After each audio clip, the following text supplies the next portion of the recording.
Bonsoir à toutes et à tous, bienvenue, c'est Sens Public, votre rendez-vous de débat, chroniques et reportages. 90 minutes, 2 thèmes seulement pour donner à nos experts le temps de donner du sens à l'actualité avec au sommaire de ce 6 janvier le Groenland dans le viseur de Donald Trump. Le président américain fanfaronne en annonçant vouloir s'en occuper dans 20 jours. Le Groenland, région riche en matières premières qui appartient au Danemark, c'est donc l'Europe et l'OTAN qui sont en première ligne. Ce que je demande au président de la République, vous avez parlé d'Emmanuel Macron, c'est d'exiger la convocation d'un conseil de l'OTAN. Pourquoi un conseil de l'OTAN ? Le Groenland, c'est le Danemark. Le Danemark est membre de l'OTAN. Les États-Unis sont membres de l'OTAN. Il faut que l'on ait une explication très claire sur les intentions américaines et que nous en tirions les conséquences. Comment l'Union européenne peut-elle réagir face à Donald Trump ? Peut-il vraiment passer de la parole aux actes au Groenland ? L'Europe à 27 est-elle adaptée pour peser face aux géants américains, russes, chinois ? On en débat dans une minute. Et puis dans la seconde partie de ce Sens Public, cette question résolument optimiste. Et si l'année 2026 marquait le début d'une ère d'abondance ? C'est l'essayiste Nicolas Bouzou qui l'affirme en listant les ruptures technologiques du moment, de l'IA générative au drone en passant par la génétique médicale. Mais peut-on vraiment rêver d'une nouvelle phase de croissance grâce aux technologies ? Le développement de l'intelligence artificielle et le réchauffement climatique sont-ils compatibles ? Ne ratez pas l'analyse et la confrontation de nos invités. Ce sera dans 3 quarts d'heure. Sur ce thème, vous pouvez évidemment réagir grâce à notre QR code, mais aussi sur cette tétanie qui menace l'Europe face au renversement d'alliance incarné par le président Trump. Cécile Sixou. Adepte des phrases chocs et des menaces, Donald Trump a de nouveau semé la consternation en Europe en déclarant il y a 2 jours vouloir annexer le Groenland dans un délai de 2 mois. Nous avons besoin du Groenland du point de vue de la sécurité nationale et le Danemark ne sera pas en mesure de s'en occuper. Face aux velléités territoriales de Trump, les Européens ont peu de marge de manœuvre. Ils tentent à la fois de poser des limites au président américain tout en évitant de le braquer, car il joue un rôle important dans la défense européenne en Ukraine. Dans un communiqué cet après-midi, Emmanuel Macron et 6 autres chefs d'État européens ont averti Trump. Le Groenland appartient à son peuple et la sécurité dans cette région doit être collectivement assurée, même par les États-Unis. Bref, des chefs d'État européens ont effectivement aujourd'hui répondu à Donald Trump très directement en ouvrant la focale sur l'ensemble de la sécurité de l'Arctique, pas juste la question de la menace de Donald Trump sur l'annexion du Groenland, mais fondamentalement de dire c'est ensemble, avec les partenaires américains au sein de l'OTAN, qu'on pourra assurer la sécurité de l'ensemble de cette région arctique. Ces vues de Trump sur le Groenland ne sont pas nouvelles. Depuis décembre 2024, le président américain dit vouloir prendre le contrôle du territoire autonome danois. Mais après son passage à l'acte au Venezuela et l'enlèvement de Maduro, il semble prêt à mettre sa menace à exécution. On n'est plus aujourd'hui en 2017 ou même en 2019 à se dire est-ce qu'il va vraiment le faire, est-ce qu'il va vraiment le faire ? Et on a vu au Venezuela jusqu'où ils étaient prêts à aller. Et quand je dis ils, c'est bien sûr l'administration Trump en règle générale. Donc dans ce contexte, on a effectivement une menace qui n'est plus voilée, on a une temporalité, bref, on a les 2 éléments clés pour se dire là, c'est le moment de réagir avant qu'il soit apparemment trop tard, vu que maintenant, on sait qu'il y a un moment où ça risque de tomber. Reste une question, comment Donald Trump compte-t-il annexer le Groenland ? Plusieurs scénarios sont envisageables par les Européens qui, depuis 1 an, s'y sont préparés. Et pourtant, on se demande si l'Europe n'est pas tétanisée face à Donald Trump. Je vous présente nos invités. Cédric Perrin, bonsoir. Bonsoir. Bienvenue, vous êtes sénateur LR du territoire de Belfort et président de la commission des affaires étrangères du Sénat. Sylvie Matelli, bonsoir. Et bienvenue, économiste, directrice de l'Institut Jacques Delors. Vous publiez Géopolitique de l'économie. D'ailleurs, il y a une réédition qui sort fin février, c'est aux éditions Erol. Jérôme Clèche, bonsoir et bienvenue. Bonsoir. Enseignant en prospective et stratégie à Sciences Po Paris, vous publiez Les nouveaux maîtres du futur. C'est aux éditions Hermann et Mickaël Darmon. Bonsoir. Bonsoir. Mickaël. Bonne année, d'ailleurs bonne année à tous. Bonne année à C'est tous. votre première éditoriale de cette nouvelle année. Bienvenue et tout le meilleur pour vous tous et pour nos téléspectateurs. Je le redis pour celles et ceux qui n'étaient pas là. Hier, Mickaël Darmon, éditorialiste pour Sens Public. Alors, la dernière info pour ouvrir ce débat, on l'a vu dans notre sujet d'ouverture, c'est cette déclaration conjointe sur le Groenland. Je vais citer les dernières phrases. Le Groenland appartient à son peuple, il appartient au Danemark et au Groenland. Groenland à eux seuls de décider des questions concernant le Danemark et le Groenland. Et peut-être ce qui est le plus important, Cédric Perrin, signé par les chefs d'État et de gouvernement de la France, Allemagne, Italie, Espagne, Pologne, Royaume-Uni et bien sûr le Danemark. Est-ce que le message est suffisamment clair pour calmer Donald Trump d'une certaine façon ? Écoutez, je ne sais pas si le message est suffisamment clair. En tout cas, il a le mérite d'exister et il a le mérite de démontrer que l'Union européenne commence de manière significative, puisque ce sont quand même les principaux pays, à parler d'une seule voix. Et je pense que dans ces pays qui ont aujourd'hui lancé un message très clair à Donald Trump, il y a un certain nombre de pays qui sont à remarquer, c'est-à-dire notamment la Pologne, qui sont des pays qui sont très atlantistes et qui aujourd'hui, j'allais dire, tirent la sonnette d'alarme en expliquant que finalement les États-Unis vont beaucoup trop loin dans leur velléité expansionniste, on va dire. Ce qu'il faut remarquer, c'est quand même qu'aujourd'hui, Donald Trump depuis quelques mois maintenant, il a commencé à le faire, mais met à mort le droit international. On l'a vu, avec le Honduras, il a gracié le président. On l'a vu avec Netanyahou, quand il demande au président israélien de gracier Netanyahou, quand il fait le canal de Panama, il y a le Groenland, il y a eu Maduro, etc. etc. Ça démontre une chose, c'est qu'en fait, le droit pour lui n'existe pas. On l'a vu aussi aux États-Unis, où il a gracié tous ceux qui avaient voulu prendre ou annexer la Maison-Blanche en 2022, je crois. Enfin voilà, donc il y a un vrai sujet. Ce qu'il faut remarquer, c'est que soit on est des agneaux et on considère que chacun gère dans son coin son affaire en essayant d'expliquer à Trump de lui donner en tout cas ce qu'il veut, au risque évidemment de se faire complètement manger, soit on est capable de s'unir et de travailler ensemble et de travailler la main dans la main avec les Européens. C'est ce qui semble se profiler et c'est la meilleure solution. Je vais vous poser la même question à vous trois, pour reprendre notre titre. Est-ce que vous parlez d'une tétanie européenne aujourd'hui, ou est-ce que c'est un peu exagéré ? Ah bah si, très clairement. Mais la tétanie, elle vient d'où ? Elle vient du fait qu'en réalité, la guerre est aux portes de l'Europe, est en Ukraine, et qu'il y a une conscience qui est partagée par tous les Européens. Et les pays que vous avez cités dans la déclaration de cet après-midi, sont symptomatiques de ça. Il y a une conscience très claire de tous les Européens, et depuis plusieurs mois, que cette guerre, elle joue aussi, elle impactera aussi sur la sécurité de l'Europe dans les années qui viennent.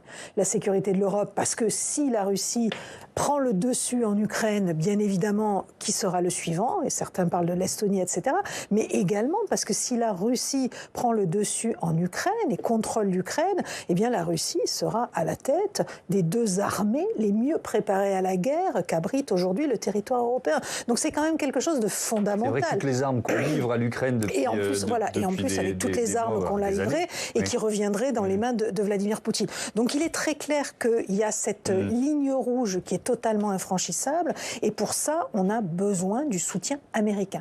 Donc, ce sont des Européens qui sont tétanisés, non pas tant par Donald Trump, mais qui sont tétanisés par la perspective que cette guerre trouve une issue complètement défavorable à l'Europe et aux Européens. Et ce qu'il faut bien voir dans cette issue-là, c'est que les Européens, nos décideurs européens, les institutions européennes sont tétanisés par cette optique-là, mais on le voit autour de nous. Chaque citoyen européen, chaque Européen, quel que soit son âge et qu'il soit à ce stade citoyen ou pas citoyen, on se rend bien compte qu'on n'a pas envie d'une guerre, on n'est pas préparé à une guerre. On vit dans un certain confort, dans une certaine habitude de stabilité, et en plus on a aujourd'hui des questions économiques majeures qu'on n'a pas véritablement envie d'aller à la confrontation, et que les États-Unis sont bien pratiques en réalité. Sauf qu'on l'a bien vu dans les réactions collectives. Sauf qu'on ne choisit pas son adversaire. Du chef d'état-major des armées. Vous dites, pardon, je vous ai... Je dis qu'on ne choisit pas son adversaire. Le chef d'état-major le précédent disait, il faut être deux pour faire la paix, il suffit d'un seul pour faire la guerre. D'où la nécessité aujourd'hui de se réarmer, et ça donne raison quand même, cet épisode donne raison à toutes celles et ceux qui depuis des mois, des années même maintenant, expliquent que la France et l'Union européenne doivent se réarmer pour être suffisamment dissuasifs et être forts. Je prends un autre extrait de cette déclaration conjointe sur le Groenland.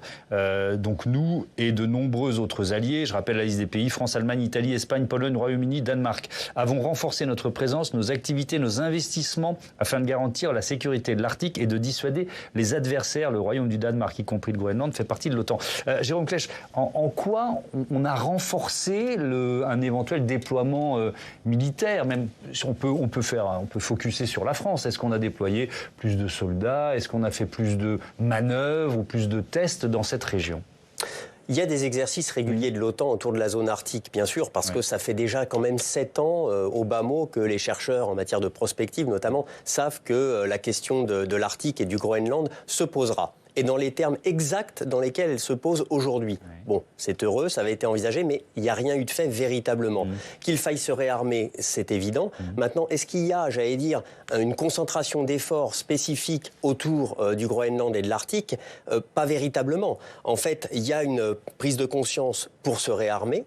Se réarmer, ça va prendre en réalité 10 ans à 15 ans, et peut-être davantage. Voilà. Donc dans l'intervalle, comme les nouveaux empires ne vont pas nous laisser le temps à nous, Européens, de nous réarmer, il y a une véritable zone de fragilité. Donc ce qui est dit dans ce communiqué, en réalité, si on lit entre les lignes, c'est probablement ce que pourrait être l'issue d'un accord qui aurait lieu après des tractations en vertu de l'application de l'article 4 de l'OTAN, par exemple, où le Danemark pourrait appeler à des consultations, se sentant menacé dans son indépendance politique et son intégrité territoriale si les États-Unis venaient à annexer. Voilà. Et au terme de ces consultations, eh bien, il pourrait y avoir un accord modulé, indexé sur le rapport des poids géopolitiques et militaires des différents États membres. Mais, voilà. mais quand on va reprendre la déclaration de Donald Trump qu'on a vue dans notre sujet d'ouverture, quand il dit...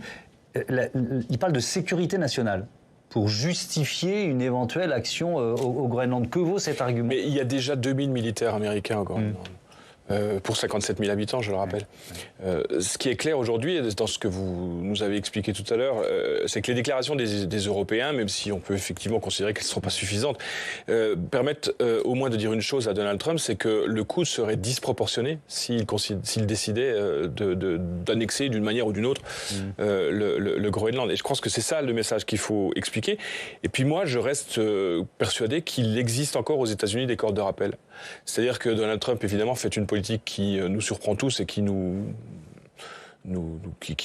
n'est pas dans nos logiciels. Je rappelle quand même que l'OTAN, c'est la plus grande alliance militaire jamais mise en œuvre dans le monde, et qu'aujourd'hui, on n'a pas pris en compte le fait qu'un allié puisse attaquer un autre allié. Et donc, quel allié? Celui qui contribue le plus depuis des décennies. Et donc, il faut arriver à démontrer à cet allié que le coût pour lui serait disproportionné. Je rappelle qu'il y a 440 millions à peu près d'Européens, 350 millions d'Américains, 140 millions de Russes. Donc, on peut peser à la condition d'être unis.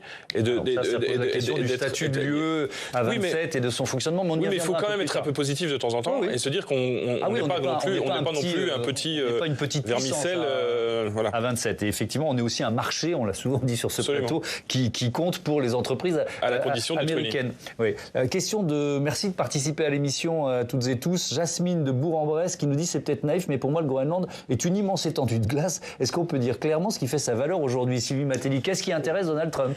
Alors déjà, ça n'intéresse pas, le Groenland n'intéresse pas que Donald Trump. Le Groenland a intéressé plusieurs présidents américains et plusieurs Américains depuis des décennies. Il faut savoir que la première fois que un président américain a proposé d'acheter le Groenland, c'était en 1867. Et depuis, ils ont réitéré, y compris Truman, me semble-t-il, avait réitéré la volonté de racheter le Groenland, et le Danemark a toujours refusé. Donc ça, c'est pas nouveau. Et pourquoi? Alors pourquoi? Parce que le Groenland est très riche de ressources naturelles, les terres rares, du cobalt, du nickel, mais aussi de l'aluminium. Et donc, il y a un certain nombre de compagnies qui ont essayé d'investir, et depuis des années et des années, pour des questions environnementales et de protection de l'environnement, le gouvernement, le Danemark s'y oppose. Donc il y a cet élément qui agace profondément Donald Trump, surtout dans un contexte de transition énergétique où on sait qu'on va avoir besoin de plus en plus de métaux rares et de plus en plus de matières premières, et alors même que les Chinois jouent un jeu très géopolitique sur ces matières premières. Donc il y a cet aspect-là. Et puis il y a un autre élément, c'est le réchauffement climatique, qui fait qu'un certain nombre de routes maritimes s'ouvre. Le Groenland, l'Arctique intéresse très fortement depuis des années la Russie, mais aussi la Chine. Donc on a tous ces éléments. Les routes maritimes, parce que c'est un élément que je trouve intéressant. Non, juste, je veux compléter ce que disait Madame. Je suis allé à Fairbanks l'an dernier, c'est-à-dire en Alaska, sur une base américaine. Et c'est très, très intéressant, parce que quand vous êtes à Fairbanks, au centre du petit village qu'est Fairbanks, il y a un panneau avec les distances qui séparent Fairbanks de différentes capitales dans le monde. vous êtes à équidistance de Tokyo, de New York, de Paris, de toutes les grandes capitales mondiales. Donc c'est un endroit hyper stratégique que Fairbanks, et le Groenland évidemment l'est encore davantage. Donc c'est évidemment important pour Donald Trump. Et je rappelle qu'il y a quand même un consensus international aujourd'hui qui veut que nous n'exploitions pas les richesses de cette partie du monde, qui est une partie extrêmement sensible, extrêmement protégée. Et il y a un très bon rapport d'ailleurs de la Commission des Affaires étrangères qui s'appelle « Les conséquences géostratégiques du changement climatique » qui explique ces choses-là, disponible évidemment sur le site du Sénat et de la Commission, qui explique les conséquences que ça pourrait avoir. Donc évidemment, le changement climatique a aussi des conséquences sur la réouverture d'un certain nombre de lignes maritimes. Évidemment. Jérôme Klech, il y a l'histoire et puis il y a effectivement la géographie avec un Donald Trump qui considère que le Groenland est finalement sur le continent américain, d'une certaine façon, dans sa zone d'influence. Totalement. Et là, c'est ce que disait Madame. Effectivement, la doctrine Monroe continue de s'appliquer. Alors, la doctrine Monroe, il faut peut-être rappeler en quelques mots, c'est un président américain des années 1823. Voilà, merci. Exactement. Qui dit le continent américain, c'est nous. Et on ne veut pas que l'Europe vienne y mettre les pieds. Je simplifie volontairement. Avec le fait de privilégier les intérêts américains dans le précaré américain, mais qui peut augmenter ou se rétrécir en fonction des empires et des pôles de puissance. Aujourd'hui, il se rétrécit légèrement, entre guillemets, parce qu'il y a la Chine, parce qu'il y a la Russie, et donc les États-Unis se resserrent autour de leur précaré, qui va jusqu'à l'Amérique latine, mais qui monte effectivement jusqu'au Groenland. Mais il y a encore quelques années, le précaré, c'était le Moyen-Orient et c'était le monde entier, parce qu'il n'y avait personne pour s'opposer à l'hyperpuissance américaine. Tout ça pour dire que la doctrine Monroe n'a jamais cessé véritablement de s'appliquer, et quand on dit il y a un néo-isolationnisme des États-Unis, c'est pas véritablement le cas. La rhétorique change, mais la stratégie et la colonne vertébrale stratégique restent la même. Donc effectivement, le Groenland, pour Donald Trump, c'est une continuité naturelle. Ça a déjà été revendiqué. Il y a eu déjà des tentatives d'achat. Bon, là, si l'achat ne passe pas, ce sera une tentative d'annexion. Et il n'y aura personne militairement pour s'y opposer. Raison pour laquelle je vous disais, comme des tractations seront évidemment sont incontournables, et bien là, ce sera le poids géopolitique, militaire. Ça veut dire donner un peu plus encore la main aux États-Unis. Vous disiez qu'il y avait déjà 2000 militaires américains déployés. Oui, mais 2000 militaires, pourquoi en réalité ? Ce n'est pas des forces offensives qui pourraient s'opposer à la Russie, le cas échéant, ou venir surveiller la route transarctique. Qui raccourcit, comme on le sait, de beaucoup, voire de moitié, la route entre l'Asie et l'Europe. Ce ne serait pas pour ça. Ça, c'est pour de l'alerte avancée, c'est pour de l'antimissile, c'est pour de la surveillance spatiale. Voilà pourquoi les forces américaines sont sur le Groenland. Mais s'ils devaient avoir, j'allais dire, une surveillance beaucoup plus large, à 360 degrés, pour regarder qui la Russie, qui la Chine, éventuellement, qui a un peu moins de velléité sur l'Arctique que la Russie, là, il faudrait, j'allais dire, des navires, des avions et des chars et de l'artillerie. Il faudrait véritablement un dispositif. Là, ça nécessite véritablement une annexion, ou en tout cas une force de présence. Et c'est là où il pourrait y avoir une négociation. C'est ce qu'il y a dans le communiqué qui a été fait, quand on dit que c'est une question de sécurité collective et que les principaux pays, les pays forts sur le plan militaire de l'Union européenne s'expriment dans ce sens, c'est pour dire qu'il faudra compter avec eux. Comme il faut compter avec eux dans la négociation de l'accord de paix avec l'Ukraine. Et soit dit en passant, il ne serait pas exclu que la Russie ait son mot à dire là-dedans. Mais ça, c'est un ancrage de Donald Trump. Après, effectivement, on verra quel équilibre pourra sortir de ça. Autre question de Véronique qui nous écrit de Chasseneuil-du-Poitou. Le Groenland dépend du Danemark, mais pas complètement.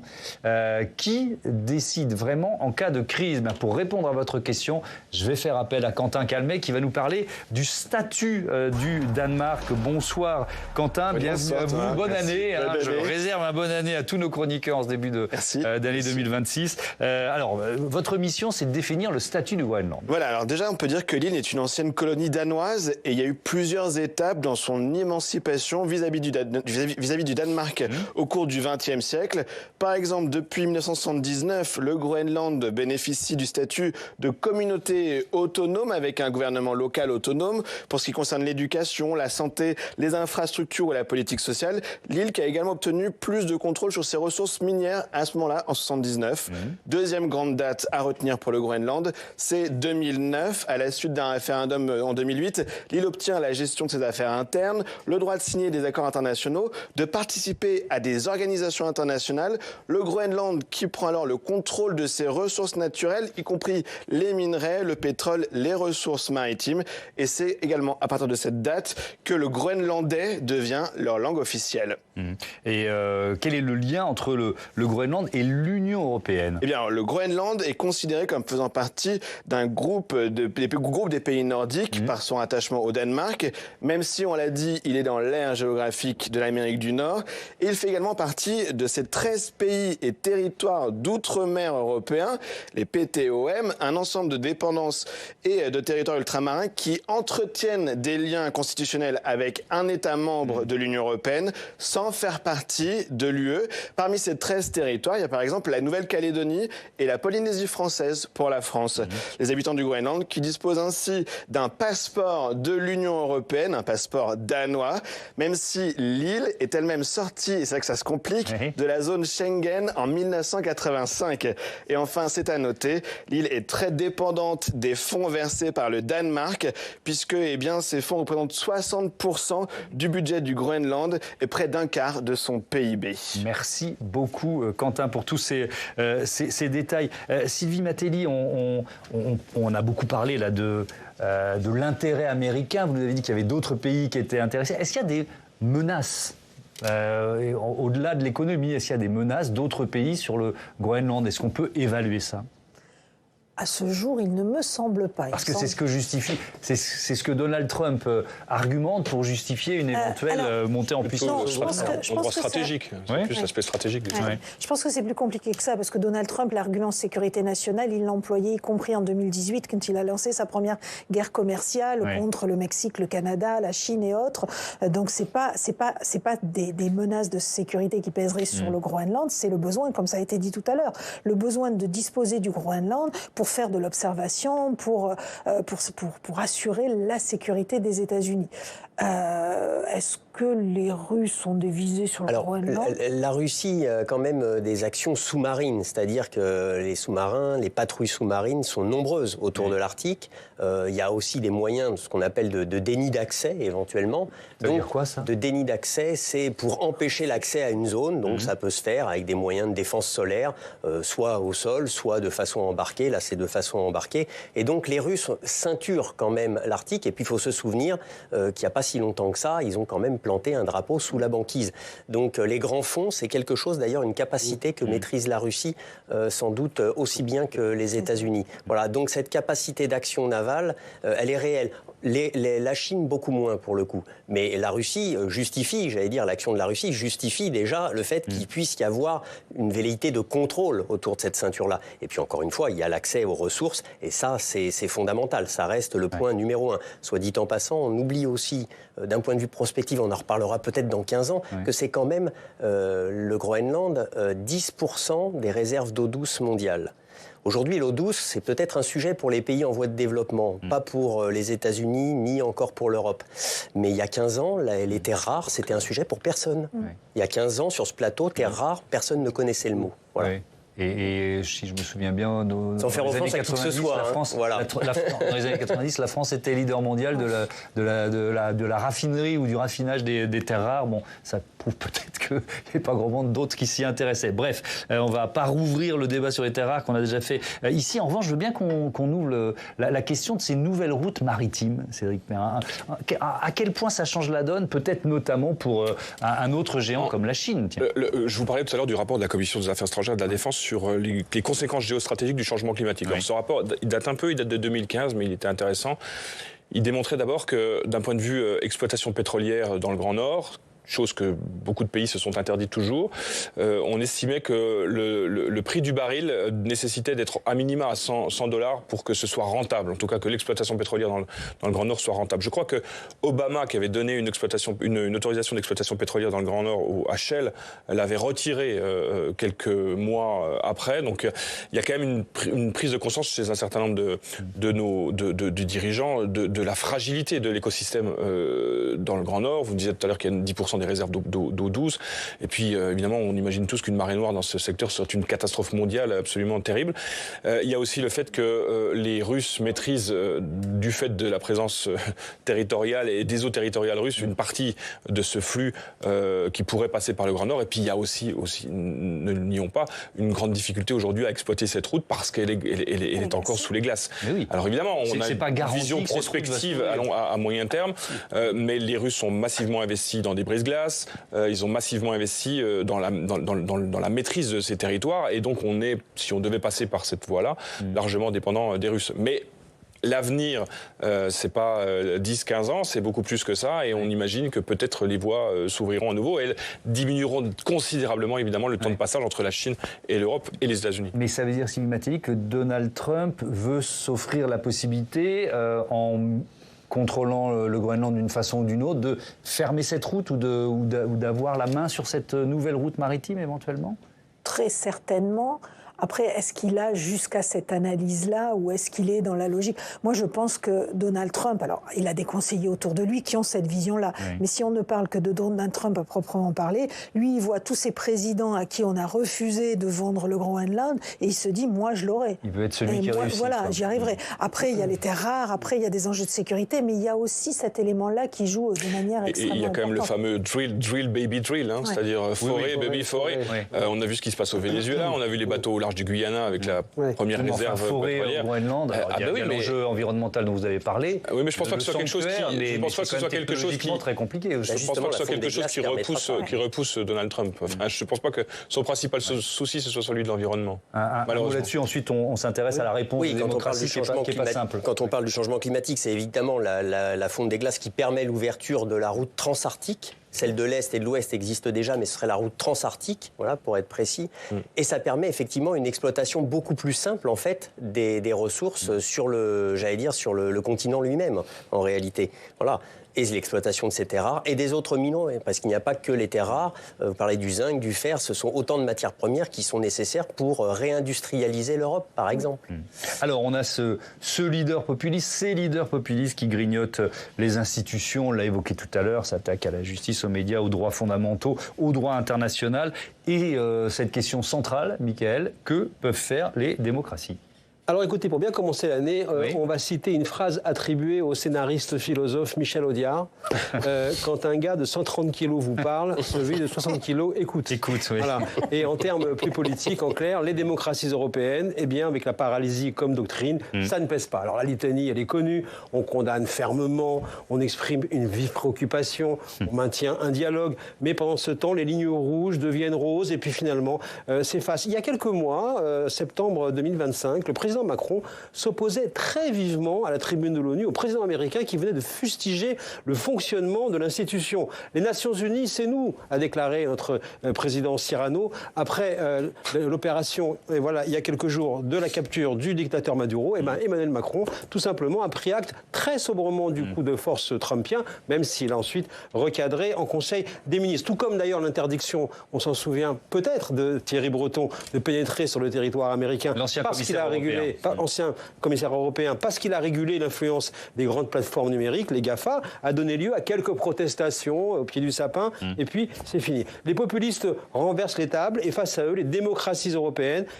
ont une arme favorite, l'indignation verbale, suivie d'une inaction soigneusement mise en place. Alors, Donald Trump, je l'ai dit tout à l'heure, il annonce que dans 20 jours, il occupera le Groenland. En tout cas, on va s'en occuper, voilà ce qu'il a dit. Faut-il le croire ? Alors, vous avez compris, c'est lui qui fixe l'agenda. Très important dans le narratif des populistes, ils fixent, eux, l'agenda et donc le décompte des jours. Et comment faire les démocraties ?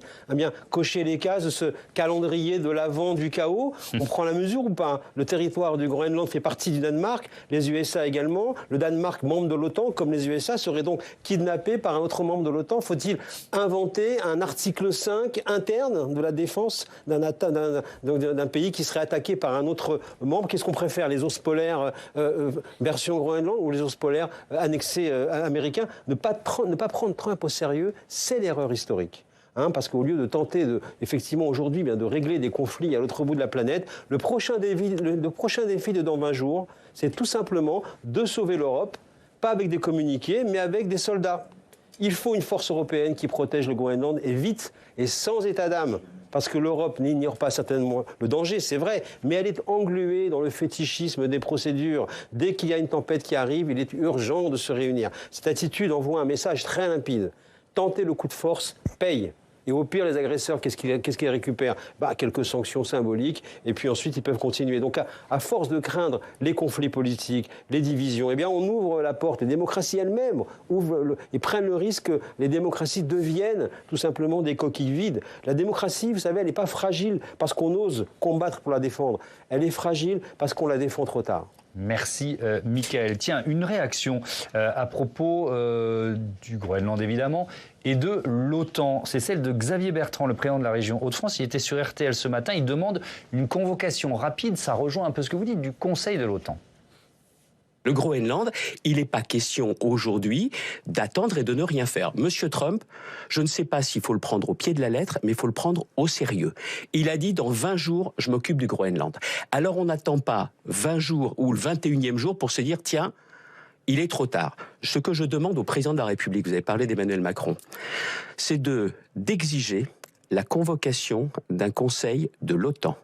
Pourquoi un conseil de l'OTAN ? Le Groenland, c'est le Danemark. Le Danemark est membre de l'OTAN. Les États-Unis sont membres de l'OTAN. Il faut que l'on ait une explication très claire sur les intentions américaines et que nous en tirions les conséquences. Cédric Perrin, est-ce que vous êtes d'accord avec Xavier Bertrand? Est-ce que c'est le lieu finalement où clarifier les choses avec les États-Unis? Je disais tout à l'heure que l'OTAN, c'est la plus grande alliance militaire qui a été créée de tous les temps dans le monde. Les propos de la première ministre danoise sont très clairs en disant que si un allié de l'OTAN attaquait un autre allié, ce serait la fin de l'OTAN. C'est la fin de l'OTAN. Donc il est peut-être important, effectivement, et Xavier Bertrand a raison, d'essayer de clarifier les choses au sein de l'organisation en elle-même et de savoir un petit peu quels sont les objectifs des Américains. Je pense que c'est absolument fondamental. Mais moi, je voudrais quand même rappeler 2-3 éléments suite à ce que vient de dire.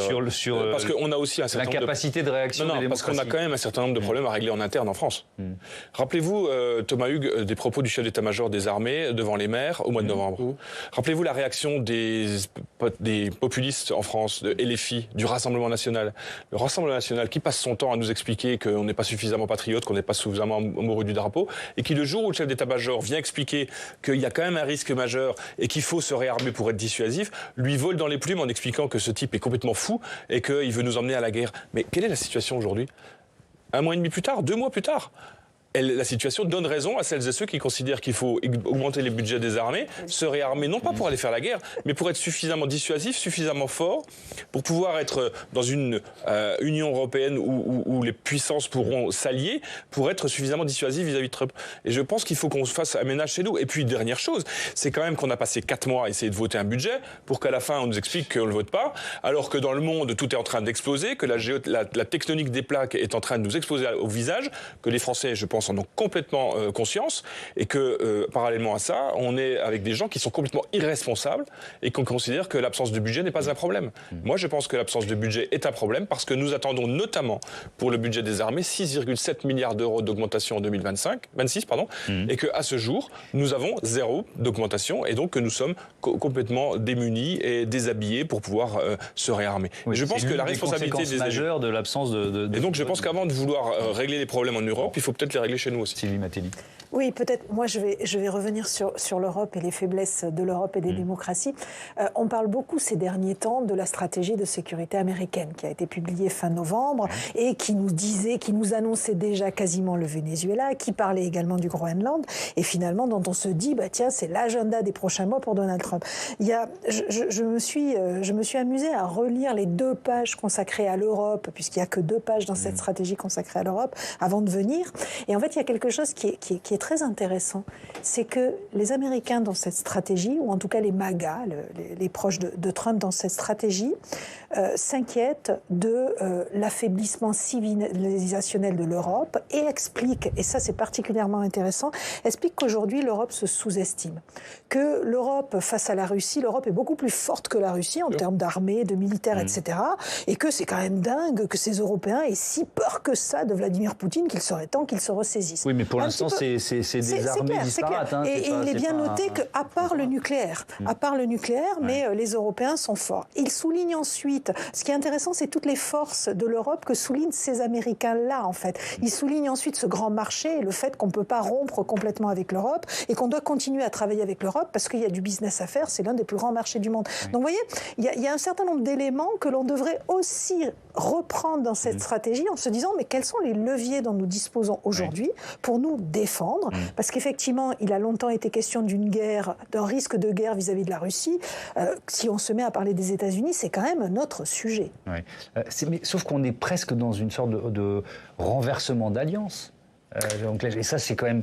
Alors pour nous, c'est déjà compliqué, mais pour les pays européens qui dépendent depuis des décennies des armes américaines, c'est presque impossible, ne serait-ce qu'à imaginer ou encore plus à verbaliser. Vous mettez le doigt sur le point critique, c'est pas tant un renversement d'alliance, parce que, comme le disait Madame, effectivement, l'Europe a la chance, sinon d'être une grande puissance militaire, d'être un formidable marché. Et donc, dans la logique transactionnelle qui prévaut avec Donald Trump, si Trump ils ne se passeront jamais de l'Europe. Le pied sur le Groenland, on n'en est pas loin.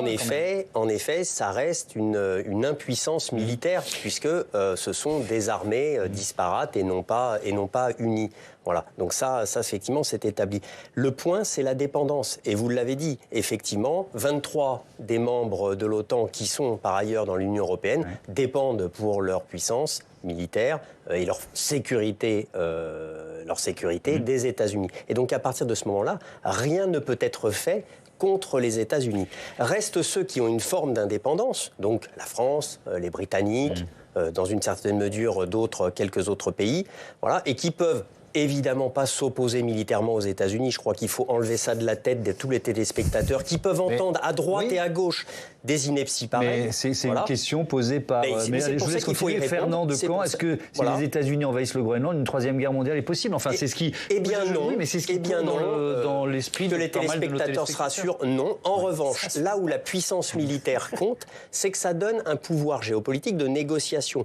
Pour arriver à quoi? Pour arriver à une solution équilibrée où la présence, voire l'annexion américaine, serait accompagnée par une présence militaire européenne et qui permettrait d'afficher, dans le meilleur des mondes, une forme de front uni en Arctique vis-à-vis de la Russie et vis-à-vis de la Chine. Parce que les États-Unis auraient un coût politique très fort à payer s'ils affichaient des frictions évidemment diplomatiques, mais a fortiori militaires avec des alliés. Donc à front renversé, non, mais une grande dépendance qui doit nous amener en fait à nous affranchir, à nous exonérer, je dis nous, c'est au niveau de l'Union européenne, c'est moins vrai pour la France, de ces dépendances, reconstruire un dispositif, un arsenal militaire, et ça va prendre du temps, et dans l'intervalle, eh bien, d'écouter Audiard, et lorsqu'on ne fait pas le poids, on ne braque pas un puissant, au risque de ne plus pouvoir peser dans la négociation. On ne peut pas non plus complètement s'écraser. Sauf qu'Audiard aurait pu dire... loin d'apaiser, ça excite parfois les appétits que de braquer lorsqu'on n'a pas la puissance qui permet de braquer. Il faut toujours les moyens. Audiard aurait pu dire peut-être que quand un type de 130 kilos parle, 8 ou 10 types de 80 kilos peuvent peut-être lui expliquer qu'il n'a pas tout à l'heure raison. Et moi, je pense que le simple... Sur le chiffrant, les autres, c'est 13. Le problème, c'est qu'il faut que les 8 en face soient d'accord ensemble. Non, mais ce que je veux dire, c'est que le simple fait aujourd'hui de parler de cette question dans un moment historique, il faut quand même le dire, on vit un moment historique, ça démontre quand même que les États-Unis sont devenus des prédateurs, au même titre que les Chinois ou que les Russes. Et j'ai envoyé à votre rédaction, je ne sais pas s'ils l'ont, mais cette petite carte du monde qui circule sur les réseaux en ce moment, avec Biffé à la main, mis pour Trump, les Chinois et les Russes de l'autre côté. Donc on voit le mi, c'est censé être Donald Trump, c'est très drôle. Poutine en haut et Xi Jinping en... C'est très drôle, mais c'est très révélateur de la situation dans laquelle on est aujourd'hui. Et la question, c'est dans quelle zone d'influence est-ce que se trouve aujourd'hui la France et l'Union européenne? Est-ce que c'est dans la zone d'influence russe? C'est ça la question. Si aujourd'hui nous nous battons pour essayer de soutenir les Ukrainiens, pour qu'ils gagnent contre les Russes, c'est parce que nous considérons tous, en tout cas autour de cette table, que le droit international doit primer sur la force. Aujourd'hui, ce que nous démontre très clairement Trump, ce que nous démontrent les Russes et ce que nous démontrent les Chinois, c'est que la force domine le droit. Et si j'étais russe aujourd'hui, je dirais quoi? Je dirais, écoutez, voilà, dans sa zone d'influence, chacun peut faire la politique qu'il le souhaite. Et donc, à Kiev, arrêtez de nous ennuyer, nous allons mettre en gouvernement fantoche comme vous le faites dans d'autres pays en Amérique du Sud. Et les Chinois diront la même chose à Taïwan. Et quoi derrière? Qu'est-ce qu'on fait de la Nouvelle-Calédonie? Qu'est-ce qu'on fait de la Polynésie? Le jour où les Chinois arriveront et diront, écoutez, nous ça nous intéresse, il y a des minerais, donc on prend possession de vos terres. Comment vous les défendez? Vous pouvez pas les défendre, tant pis pour vous. Mickaël, c'est ça la question. Je crois que la grande victoire dans le narratif en fait, des leaders populistes du moment, qui ont d'abord effectivement reconstruit les empires, c'est de laisser à croire que lorsqu'on utilise la force, on est méchant. En réalité, comme vous le dites un instant, peut-être faut-il aussi utiliser la force pour faire respecter le droit. Le droit ne protège plus sans la force. Les démocraties, si elles ne se protègent pas, elles meurent. Alors, le droit ne protège plus sans la force. Si elles ne se battent pas, elles meurent. Je reprends la main une seconde pour se poser la question d'une occasion manquée, en quelque sorte, pour l'Europe de montrer un peu plus ses muscles. En tout cas, c'est ce que disait ce matin sur France Inter l'ancien Premier ministre Dominique de Villepin. Au moment de l'invasion de l'Ukraine par la Russie, on aurait dû réagir plus fort. Nous avons raté beaucoup d'occasions au fil des dernières années qui nous ont affaiblis. Nous avons raté l'occasion de marquer une véritable détermination sur l'Ukraine. Lors du sommet de Versailles, au début 2022, quelques mois après l'intervention russe, l'agression russe en Ukraine, nous aurions dû marquer une détermination beaucoup plus forte. Et c'est ce que j'avais proposé à l'époque. Il fallait être capable de se faire mal davantage sur les sanctions, notamment énergétique, vis-à-vis de la Russie. Ces messages auraient été très percutants sur Donald Trump et sur les États-Unis et s'adressaient à l'ensemble de la planète, en ratant l'occasion de marquer clairement notre engagement vis-à-vis de ce qui s'est passé au Proche-Orient. Après le 7 octobre, cette tragédie terrible, mais après aussi l'engrenage de la violence. Tout ça aurait dissuadé Donald Trump d'intervenir au Venezuela. Mais cela aurait marqué l'engagement européen à faire respecter le droit et une règle internationale. Sauf que Sylvie Mattei, vous l'avez dit tout à l'heure, c'était prendre le risque de se fâcher avec Donald Trump, de réagir plus violemment face à la Russie. Oui, et puis on en revient toujours à la même chose. On est en démocratie, donc on ne peut pas décider de mesures qui ont des conséquences bien trop importantes sans l'avis des populations. Ouais. Quand la guerre et quand les Russes entrent en Ukraine et envahissent l'Ukraine, on est en 2022, on est sous Joe Biden. Et je crois qu'on est assez unis dans les sanctions et qu'on impose des sanctions. Mais moi, je me souviens très bien, la question de est-ce qu'on met tout de suite un embargo sur le gaz et le pétrole, c'est posé, merci beaucoup. La question s'est posée.